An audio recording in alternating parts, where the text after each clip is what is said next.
Nagaland State Disaster Management Authority Nsdma laga Joint Chief Executive Officer Johnny Ruangmei para Hornbill TV logo Friday de kotha kuria homoi state de natural disaster aro dangor risk khan samna kuribole tayari kinaga ase inaga district para village level tak measures khan jai ase aro loi ase aro komzor jaga eastern area side phane department para bi ki digdar khan sai ase itu khan opor jankari khan dishe aibi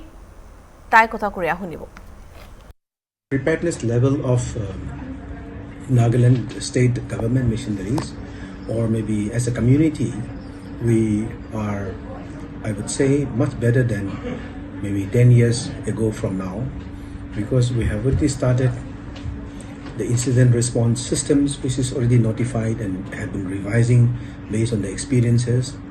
We have also trained the community first responders, Abda Mitra volunteers. We have also trained ROP-in NCCs, then NSS, Bharat Scouts and Guide, and then we have also been now training even the Eastern Nagaland Students Federation.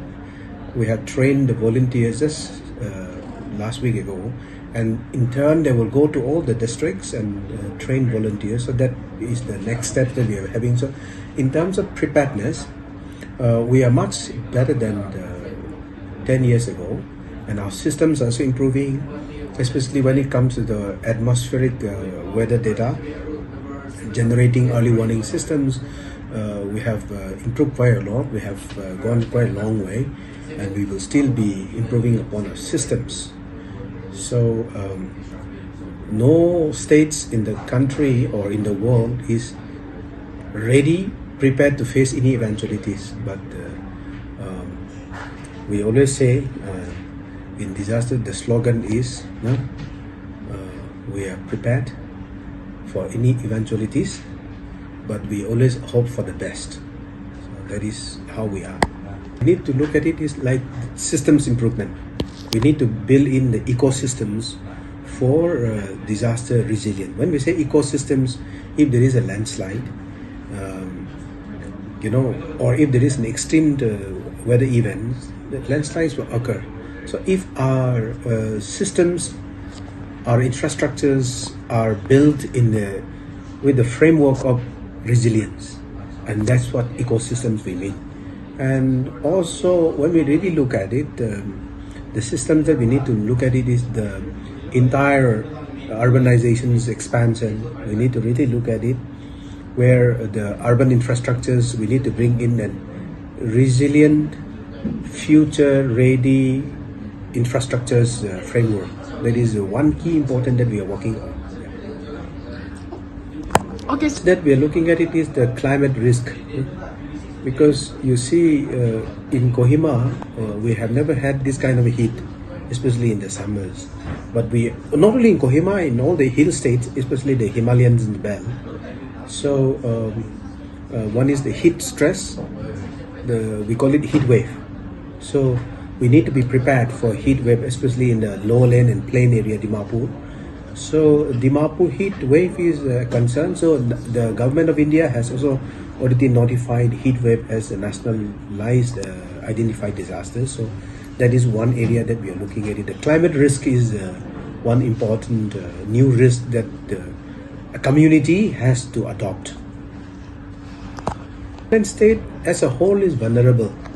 We can't say that this particular district is more vulnerable than the other. So the entire state is a vulnerable state for us, and we look at the disaster events that could strike or that can happen anywhere in the district across the state. The eastern area, that what we are looking at it is we will be involving the communities. Eastern areas also same thing. When we are saying about Abda Mitra training, Abda Mitra volunteers are also from the eastern areas. Then even the community first responders also from the eastern areas. Of course, some district like Kifri, Longlang, new districts, Noklag, we don't have the state disaster response force presence. So earlier, we have also trained the village guard as the state disaster response force. So we are looking at even expanding to the subdivisional level as well, and that is already on, and we will still continue to do more. Because, say like when we are looking at the communication systems, it is installed in all the districts now, the ham radio network. That is for the communication. I think when it comes to the essentials commodities, this one, I think the Department of Food and Civil Supplies has go-downs in all the district headquarters and also at the subdivisional level. So even the emergency services are also all closely intact. The only concern is because of the distance, road communications, we may have to really look at it. Yeah, and I think even the road and bridges are also looking into that now compared to the past. Even in the eastern areas, road communication has really improved because of the different central and the state level schemes which is there in the road infrastructures. In terms of the confidence level, disaster resilience, this is I always say that disaster management or disaster response is everybody's business. It's not only the government or the department of the government who would act alone. So, because disaster does not have colors, it impacts the tall and the short people, the wealthy and the poor people. So it's everybody's business, and in order to be resilient, everybody has to work together. I would like to say this, the central message. See, either government or the civil societies, we need to really look at it.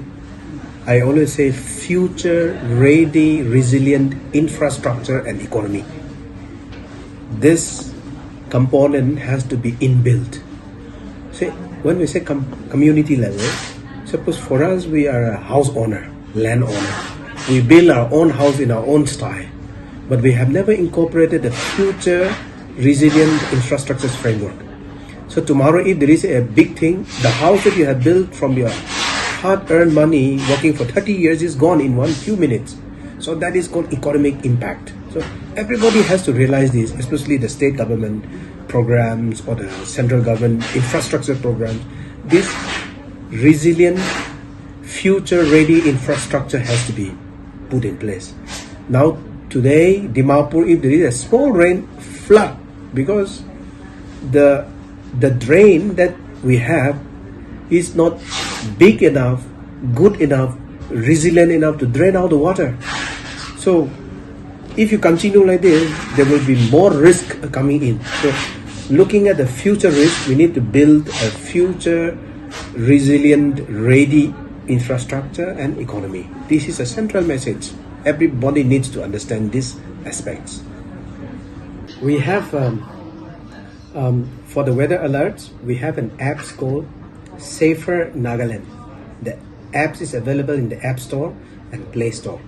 So we are encouraging, especially our media friends, to please kindly spread this news that people can download that Safer Nagaland apps to get weather alerts.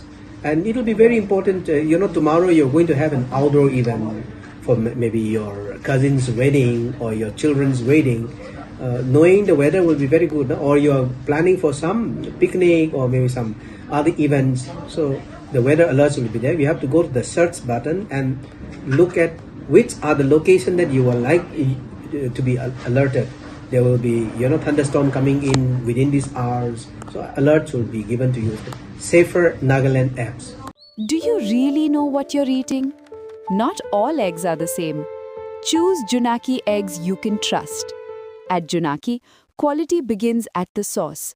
Fresh, safe, and perfect for your family. Every Junaki egg is lab tested for safety and problem harmful bacteria. Bring home the nutrition your family truly deserves.